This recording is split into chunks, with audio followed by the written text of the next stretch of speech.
अस्सलाम वालेकुम दोस्तों एंड वेलकम टू असास टीवी। दोस्तों आज की इस वीडियो का की पॉइंट ये है कि डॉलर की डी डॉलराइजेशन को क्यों ज़रूरी है, इसकी हुकूमत को इसकी राजदारी को ख़त्म करना क्यों ज़रूरी हो गया है और एशियन ब्लॉक में जो ममालिक शामिल हैं Bharat, Russia, China, Saudi Arabia और ईरान, ये क्यों चाहते हैं कि डॉलर को ख़त्म किया जाए, अपनी ही एक नई करेंसी लॉन्च की जाए। तो फर्दर डिस्कशन से पहले वीडियो को लाइक करें, असास टीवी को सब्सक्राइब करें और बेल आइकन पर ज़रूर क्लिक करें।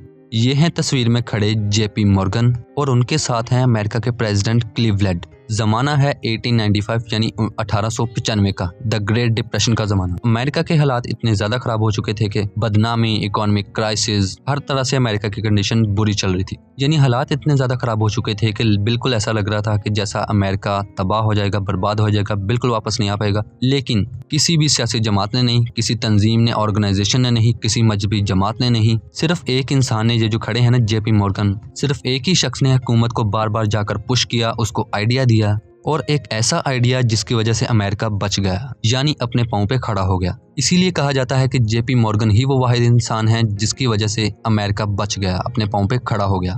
डेफिनेटली जेपी मॉर्गन का तो इसमें फायदा था ही, लेकिन यहाँ पे एक हैरत अंगेज बात यह है जिस पे आपने गौर करनी है। 1895 में बहुत से अमीर इंसान थे जिनमें किडनेरी, रोकापेलर, सील का भी बहुत काम चल रहा था। इनमें से किसी ने हिम्मत नहीं की, यानी किसी ने रिस्क नहीं लिया कि एक हुकूमत जिसके पास पैसा खत्म हो रहा है, सोना भी खत्म हो गया है, अमेरिका के पास सिर्फ 3 हफ्ते का स्टॉक रह गया था, जिसके बाद अमेरिका तबाह हो जाता, बर्बाद हो जाता। उस जमाने में कोई भी अमीर आदमी, कोई भी इंडस्ट्रियलाइज्ड आदमी आके गवर्नमेंट का साथ नहीं दे रहा था। सिर्फ जेपी मॉर्गन गवर्नमेंट के पास गया, बार बार एडवाइस दी, बार बार गवर्नमेंट को पुश किया कि हम ज्यादा से ज्यादा सोना जमा करते हैं जिसकी बेस पे हमारी हालत जो है वो हर तरह से ठीक हो सकती है। और फिर वही हुआ। वर्ल्ड वार 2 के बाद ये देखा गया कि अमेरिका ने दुनिया में सबसे ज्यादा सोना जमा कर लिया। दुनिया की जो टोटल गोल्ड कलेक्शन थी उसका 70% से ज्यादा सोना सिर्फ अमेरिका के पास था और बाकी का 30% बाकी की दुनिया के पास। अमेरिका ने उसके बाद दुनिया को बोला, ये देखो जी भाईजान, मेरे पास दुनिया में सबसे ज्यादा गोल्ड है, मेरे पास इतना इतना सोना पड़ा है, अब मेरी जो करेंसी होगी वो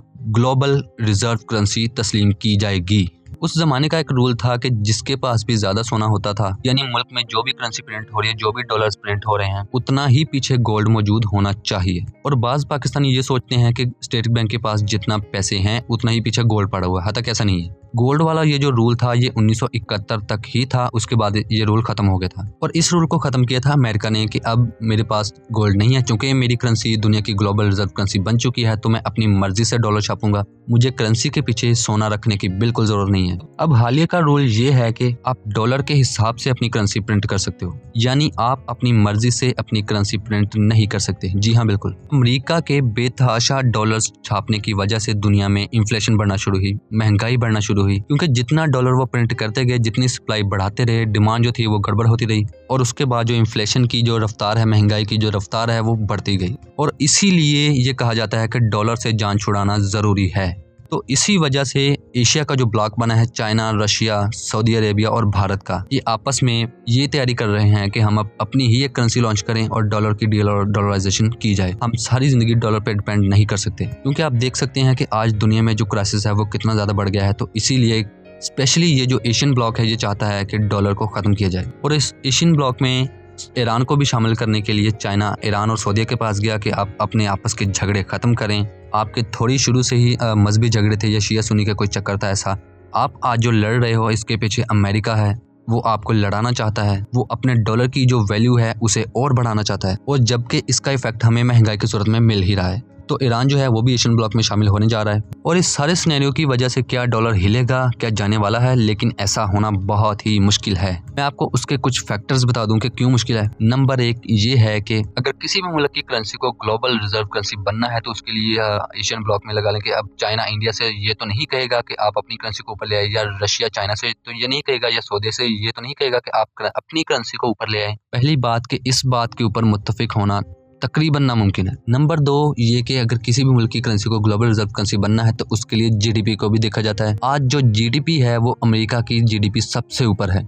कि देखें, चाइना की जो जीडीपी है वो दूसरे नंबर पे है और अमेरिका की नंबर 1 पे, तो इसीलिए इससे कम्पीट करना भी बहुत ज्यादा मुश्किल है। नंबर 3 कि हर मुल्क का एक सेंट्रल बैंक होता है, तो तीसरे नंबर पे ये देखा जाता है कि किस मुल्क के सेंट्रल बैंक में कितने पैसे हैं। अमेरिका का जो सेंट्रल बैंक है, फेडरल रिजर्व बैंक, वो सबसे ज्यादा ऊपर है। चौथे नंबर पे देखा जाता है कि स्टॉक एक्सचेंज, किस मुल्क के स्टॉक एक्सचेंज में दुनिया ने कितना पैसा इन्वेस्ट किया है। अमेरिका का जो स्टॉक एक्सचेंज का मार्केट कैप है, यानी दुनिया ने उसमें जितना पैसा लगाया है, वो है 40 ट्रिलियन डॉलर्स। जी हाँ, बिल्कुल। और देखा जाए तो दूसरे जो ममालिक हैं, एशियन ब्लॉक के ममालिक ही लगा लें, वो दूर दूर तक इसके मार्केट कैप के मुकाबले में नहीं आते। और पांचवा फैक्टर ये कि टेक्नोलॉजी को भी देखा जाता है। अमेजन, गूगल, फेसबुक, यानी टेक्नोलॉजी की जो सारी क्रिएशंस हैं, यानी इंटरनेट के जो जितनी भी प्लेटफॉर्म्स हैं, वो सबसे ज्यादा अमेरिका से ऑपरेट होती हैं। और छठा सबसे बड़ा फैक्टर डिफेंस बजट का होता है। अमेरिका का जो टोटल बजट है वो पूरी दुनिया में सबसे ज्यादा है। और अमेरिका का जो मिलिट्री बजट था वो लास्ट टाइम था 1.1 ट्रिलियन डॉलर्स। जी हाँ, बिल्कुल। अमेरिका के बाद अगर एशियन ब्लॉक को निकाल दें तो तकरीबन सभी ममालिक से अमेरिका की दोस्ती है, सिर्फ डिफेंस बजट की वजह से। जापान उसका दोस्त है, जर्मनी उसका दोस्त है, यूरोपियन ममालिक उसके दोस्त हैं, मिडल ईस्ट के साथ उनका बहुत अच्छा ताल्लुक है। और सबसे जरूरी बात कि नेटो में सबसे ज्यादा हिस्सा अमेरिका का है, तो वो जो चाहे मर्जी कर सकते हैं। चाइना, इंडिया, रशिया या सऊदी अरेबिया अकेले मिलकर कुछ नहीं कर सकते। तो टोटली जो मिलिट्री स्टेबिलिटी है वो अमेरिका की दूसरे ममालिक को छोड़कर वो सबसे ज्यादा है। ये सारी चीजें तो थी एक साइड पे। अब बात करते हैं मौजूदा दौर के जो सबसे बड़ा फैक्टर है जो अमेरिका को डिस्टर्ब कर सकता है, वो है इन्फ्लेशन, रिसेशन तो तकरीबन अमेरिका में अनाउंस हो ही जाएगा। और जो 2008 का अमेरिका का जो रिसेशन था उसमें अमेरिका के बहुत ज्यादा हालात खराब थे और वो इन्हीं की वजह से थे। और उसकी वजह से अगर डॉलर ने कहीं ऊपर नीचे जाना होता तो कब का जा चुका होता। कि 2008 का जो अमेरिका का जो रिसेशन था उसमें बहुत से ममालिक ने इन्वेस्टमेंट की अमेरिका में, ताकि इसकी डॉलर जो है वो बच जाए, क्योंकि डॉलर जो है वो पूरी दुनिया में फैल चुका था, इसलिए जरूरी था दुनिया के लिए अमेरिका में इन्वेस्ट करना। उसके बाद आप लगा लें कि आप आज 2023 में, यानी तकरीबन 15 साल का जो अरसा है, इसमें बहुत से दूसरे ममालिक भी शामिल हो चुके हैं अमेरिका की सपोर्ट में। अब इन्फ्लेशन के हिसाब से अगर देखा जाए तो अमेरिका का जो कर्जा है वो सबसे ज्यादा है, लेकिन जीडीपी भी अमेरिका का सबसे ज्यादा है, यानी अमेरिका इतने बुरे हालात को भी इजीली कंट्रोल कर सकता है। ये आप चार्ट में देखें, जो जीडीपी ग्रोथ है वो इन ममालिक की आप देख सकते हैं। अब चाइना का जो जीडीपी है वो भी अमेरिका के तकरीबन पास आता जा रहा है, लेकिन जो 2023 का जो जीडीपी लगा लें चाइना का, तो वो 97% है, यानी कि बहुत पिछली जो साल हैं उनकी निस्बत इस साल की जो रफ्तार थी वो बहुत ज़्यादा तेज़ थी, यानी बहुत ज़्यादा तेज़ी से उनकी ग्रोथ बढ़ी है। एक और मेजर फैक्टर ये है कि वो एक्सपर्ट्स जो हैं वो कहते हैं कि किसी भी मुल्क को सुपर पावर बनने के लिए तकरीबन 250 यानी कि 250 साल लगते हैं। अमेरिका को सुपर पावर बने हुए तकरीबन 100 साल से ज़्यादा का अरसा हो चुका है। लेकिन एक्सपर्ट्स की ये जो राय है, ये बिल्कुल तरीक़ उठा के देख लें तो उसके मुताबिक है, यानी हिस्ट्री में जो सुपर पावर बनी थी वो तकरीबन नॉर्मल एवरेज लगाई जाए तो वो 250 साल के अंदर एक मुल्क सुपर पावर बनता है। अब हिस्ट्री में जंगें भी बहुत सारी होती रही हैं, जिसकी वजह से जिस भी ममालिक की जंग होती थी तो वो उनकी इकोनॉमी को बहुत ज़्यादा नुकसान होता था। खैर आज तो इस अगर प्रेजेंट मौजूदा दौर की बात की जाए तो जंगें बिल्कुल तकरीबन ना होने के बराबर हैं, तो इसलिए अमेरिका इतनी आसानी से तो नहीं जाएगा। लेकिन इन हालात को देखते हुए भी एक स्ट्रॉन्ग प्रेडिक्शन ये की जा रही है कि साल 2025 तक चाइना और अमेरिका की जो है वो जंग होगी, और ये बहुत बुरी जंग होगी। शर्त ये है कि अगर हालात ऐसे ही चले जिस तरह चल रहे हैं। अब ये सब चीज़ें तो थी एक साइड पे, लेकिन अब हमें ये सोचना चाहिए कि पाकिस्तान इन हालात को देखते हुए कहाँ स्टैंड कर रहा है।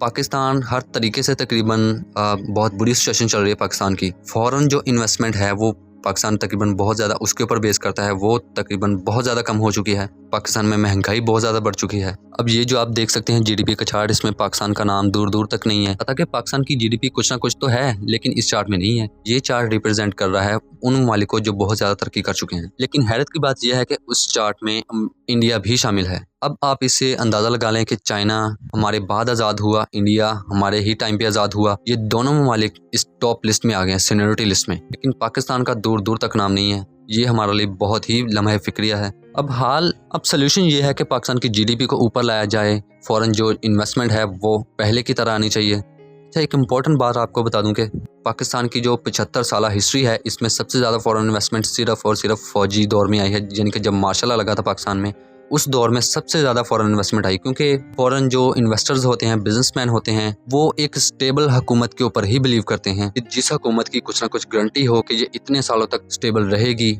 अपने पाँव पे खड़ा रह सकती है। सिर्फ ये नहीं, पॉलिसीज का भी ठीक होना ज़रूरी है, और बिल्कुल हमें अपनी पॉलिसीज़ में बहुत ज़्यादा ध्यान देने की ज़रूरत है, उनमें करेक्शन करने की ज़रूरत है। और हैरत की बात यह कि पाकिस्तान में कोई भी पॉलिटिकल हुकूमत जो है वो 5 साल पूरे नहीं कर सकी। अगर कोई हुकूमत अपने 5 साल पूरे कर ही नहीं पाएगी तो फॉरेन इन्वेस्टमेंट कैसे आएगी? बाहर के जो बिजनेसमैन हैं, ट्रेडर्स हैं, इन्वेस्टर्स हैं, वो कैसे ये यकीन करेंगे कि पाकिस्तान जो हुकूमत है वो एक स्टेबल हुकूमत रहेगी, इनकी पॉलिसीज चेंज नहीं होंगी। सबसे ज़रूरी चीज़ हमें अपनी पॉलिसीज़ को ठीक करना पड़ेगा, चाहे ये कोई भी हुकूमत हो, चाहे पॉलिटिकल हुकूमत हो, चाहे मिलिट्री हुकूमत हो। इस चीज़ को देखना बहुत ज़रूरी है। अगर आपको वीडियो इन्फॉर्मेटिव लगी तो कमेंट ज़रूर करें। वीडियो को देखने का बहुत शुक्रिया। Thank you so much for watching. See you in the next video.